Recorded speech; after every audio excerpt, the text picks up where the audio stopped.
Episode 17. I listen because I care. Hello and welcome to the Tactics Board. Well, we saw Mayo beat Tyrone last Sunday, so we're going to look ahead to this Sunday's game, which of course is between Dublin and Kerry. Once again, it's you guys provided the ideas for what we're covering this week, so all the areas I'm covering in the board come from questions via Twitter. We're doing that for all our previews through to the end of the season. We'll be doing team previews for the two All-Ireland finalists, one of which we know already, and for the final itself. So tweet away questions between now and mid-September, and we'll get them all into our video, or as many as we humanly possibly can. So, for those of you new to this, we don't have that many colours. So, Dublin, unsurprisingly, are in blue here. But Kerry, sorry, we don't have green and gold, or even green or gold magnets. So, you're orange, because, not too far off gold. Yeah, the alternative was having Tyrone colours, so deal with it. Anyway, so the first thing we were asked was about Dublin's kickouts. And of course, it's been a common talking point. John O'Leary was on about it this week. Dublin playing it short and the issue there. Kerry, like a lot of teams, will want to pressure the Dublin kick out because they'll fancy their chances. They got some really good, strong ball winners in midfield. Buckley, Marr, Sheehan, all guys very good direct ball winning. This isn't really to look down on Michael Darmacawley or Keane O'Sullivan, but by and large, most of Dublin's opponents feel that they have a better chance at controlling play by winning it here rather than trying to let Dublin away with the short kickouts they use. But there are two issues to bear in mind here. First off, we'll look at the short kickouts. Pressuring is fine, except for the fact that it is quite a labour-intensive process. So you're going to be asking an awful lot of your corner forwards there in terms of doing that rundown every time Dublin have kick out. You might think individually not a big deal, but it's all about cumulative endurance here, cumulative stamina. There's a lot of work to be asking your guys to do down the road. We've only included two corner forwards here. The reason I've included 6 and 11 here, Ger Brennan and of course Colin the Gooch Cooper, is because these are two guys who I think won't have much of a role in the kick-out game. Brennan could be an option sometimes for Dublin, but I think he or whoever is given the Gooch's marking duty will be told to go into a pretty much a lockdown role, and we'll get to why that will be a little bit later on.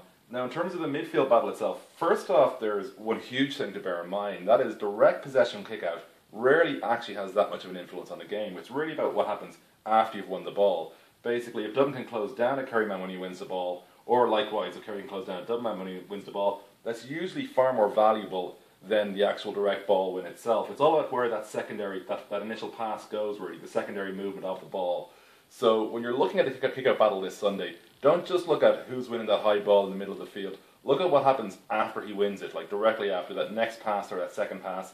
Is he closed down? Does he have space? Is he moved off to the side? Either side, that would be much more important than who gets up first. The next question we were asked was about Dublin's defensive shape.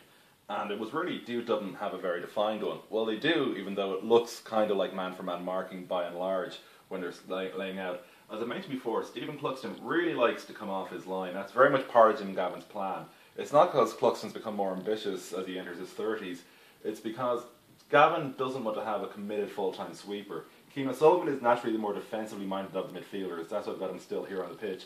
But by and large, he wants to be able to have his fullbacks and his halfbacks that little bit higher up in their base positions. You may recall when Dublin won the Ireland in 2011 against Tyrone, the full back line and the sweeper played very, very deep because they knew Tyrone were going to try and hurt them there. So they played a very deep full back line and it worked very well. Gavin's style is very different. He likes his full backs and his half backs to come out. So a big thing Kerry are going to try and do really is peg back the full backs. Cork did a great job in this respect in the quarter final, has to be said. It was one area they saw that Dublin wanted to do, and it basically meant Cluxton was stuck pretty much without outside of a passing role from the game. So that's one area to watch out for. Obviously, Dublin's biggest weapon, though, is the speed they get players back, and much of that is down to the speed they get players forward. Because you can get those numbers forward at speed, quite often the opposition is forced to come from deep on the counter, and usually Dublin have got that athletic advantage to get back in numbers in time, and not just have those bodies, but to have them in position as a supporting defender, as a check down man, basically to be organised at the back faster than most teams. So Kerry's best way to really stop that is to actually stop it right at the top here. Try and pen the full backs as far back as they can early. That's going to bring everyone that little bit further back up the field. Next, we're going to look at two aspects of scoring. First off, it's the role, I suppose, of the high ball in Kerry's game. That was being asked about. Is it a thing of the past? And secondly, about where Kerry's scores are going to come from. High again there now. The halfbacks pushed it very high here just so we fit them all into one nice tight shot on the board. They will be starting a bit further back. So I have Caroline out here very conventionally. Now they won't stay that way, but to explain where they're going to move all over the shop will be too much of a mess. I'm going to go player by player here, or rather one or two in particular. The one that stands out naturally is Colin Cooper, because in the Cavan game, the one thing that was most noticeable about Colin Cooper was, until his late rush at the end of the game, he was very, very isolated, really out of the game in the second half. And the reason for that comes down, oddly, to how his role is transitioning from the club game to the county game in this create first role. Now, those who read the columns regularly know that I think Gooch is amongst the top passers in the game. He's actually a better passer now than he's a scorer, and he's a bloody good scorer. So that's how highly I rate Gooch as a creator of chances. The problem is, with Dr. Crokes, he isn't really a centre forward. He's actually given a free role to sort of range. He starts off in the corner, and he pretty much has an arc he can run around, which he's given more room to. Now, naturally, he's not going to stay right in the spot here, but he clearly isn't given the same license that he has to basically be a chaotic force for Kerry that he had with Dr. Crokes. And that's natural. The club and county defensive covers are very, very different. But for Cooper, the real issue here then is adapting to this sort of role, because he's not isolated the way he was when he's up in the corner in recent seasons, but he still can't quite roam the way he likes to. So for Kerry, we really want to see is Gooch trying to find that way to balance his natural instincts to roam and still be able to pass from a largely central position. That's going to be a key area for Kerry with the scores. Because in terms of most of your scores, you're going to see an awful lot of jobs being done trying to win frees. Now, in the full back line, that's going to be difficult enough, to be honest. Full forward line as well, obviously, for Kerry. But the half forwards and the midfield know that they've got some good long range free takers. Johnny Buckley in particular has got a good boot in him. So that's going to be an area they're going to look for from dead ball scores. Obviously, Cooper, one of the best short range takers there is, but will he get that many shots is another story entirely. I don't think they're going to get that many looks close to goal in that respect. So the big issue in order to get those looks is to have Cooper basically creating them, getting those balls in. If he isn't creating, their chance of getting frees up here and scores from play drop dramatically. So that's a crucial area for Kerry.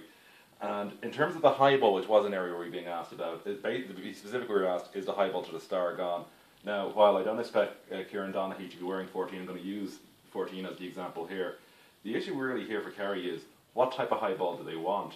Because if they are going to be using Donaghy, really something off-centre makes more sense with the corner forward further inside. Either side of him really, could be the inside man, outside man, but basically is to have him as the feed man. And the way Cooper passes, that can actually be very effective. But again, it's a case of getting it to him, and also how it affects the rest of the structure, because you can see we're already making things a bit heavy now. Again, except these players are fluid, but in terms of sides of the field and the like, this isn't actually that unrealistic a representation. So will Kerry be okay being that unbalanced, given that Dublin's propensity to break down the flanks is well known? That's an issue for Amos Fitzmaurice to really think about. And naturally, he is one of the better tacticians in the game, despite being very new to inter-county management. He's shown some great now so far. That's going to be a very interesting area to see how and if they use high balls against Dublin, who did struggle in the first half under them against Cork. And finally, we look at Dublin's attack. And the reason we're doing this is because it is very different to most teams, because again, they look like they're playing conventional man-on-man, but of course, a lot of it is about where that support is coming from. And the most notable support, of course, number 7, McCaffrey. His wings up the left flank are about creating unbalance. Essentially, when McCaffrey goes up that flank, the options for Dublin to bring men inside, move them around, are substantial. The cover either has to be drawn to what is a large number of men, or out to McCaffrey, which suddenly opens up holes. That's been a huge weapon for Jim Gavin all year, and naturally Kerry are going to try and look to close down McCaffrey, keep him pegged back a bit so essentially he can't make those deep runs. But taking McCaffrey out of the attack for a moment, let's just look at the way the full forward line typically sets up. Now, it's sort of, the thing with this beautifully is, it actually often inverts. Quite often the full forward will go deeper, and the two corner forwards will come that little bit further out. So you've got sort of the spike formation and the inverted spike, I suppose the best way to describe it. And the thinking here is that all three men are different types of target men. Brogan naturally likes to catch it low with his back to his man effectively, so he can either turn inside or try and use the outside, go in a sort of naked bootleg, to use American football parlance, and charge inside. The problem here, of course, is that his shots from that position haven't been that great this year, so he's more inclined to look for the pass inside. But again, if he's taking it here with the inverted spike, suddenly the full forward is in a much more beneficial position for going for goal. Paul Mannion, of course, he's also a good target man. He usually tries to come a bit more off his man, which is why I move a bit further outside. Mannion, again, natural scorer, different type of target man. but he will probably go for the score more direct from the ball rather than try to take that quick move either way to get around his man. He'll try and stand off him rather than try and get around him as much. So let's just push them back and bring back out the full forward. This is much more conventional, but again, not much more common than the other style we're going to see. Dublin target the full forward and basically look for the outlet either side. Of course, naturally you've got Kieran Kilkenny here, who's a very good ball winner at centre forward and also prone to taking shots. So sometimes this will lead to Dublin actually going flat in the full forward line, essentially trying to dare teams to decide if Kilkenny's going to be open for the straight shot, or if they're going to try and bring the pressure out to him, leaving space inside. Dublin's entire attack is based around variety. They have only really sort of a handful of sets, as well, maybe about 6 or 7 sets, but they use them with such, I suppose, a broad range. They really mix them up. That's the question that Kerry are going to have to answer, like working out when Dublin are going to do what. It's not really worked for anyone so far, but I think that defensively Kerry are amongst the better teams when it comes to trying to solve them. They generally are very organised, and if they can keep with Dublin for the first 20-30 minutes, they could put a bit of frustration into this attack, and it could become more predictable as the game goes on. Well, that's rather long, and I have to admit a bit tired of parts because I've just come home from work. Edition of the Tactics Board. As always, subscribe to my face in the bottom corner. And it's actually a good idea to subscribe this week because of the extra episodes we're doing for the All-Ireland week in about a month's time. So you might be thinking, oh, I'll do it later. No, do it while you're watching now. Hit my face with the less hair on it. Do it now, and you'll get the videos. Oh, and always, please vote for us in the blog awards. There should be something below here telling you to do that. Okay, great stuff. Have a good day.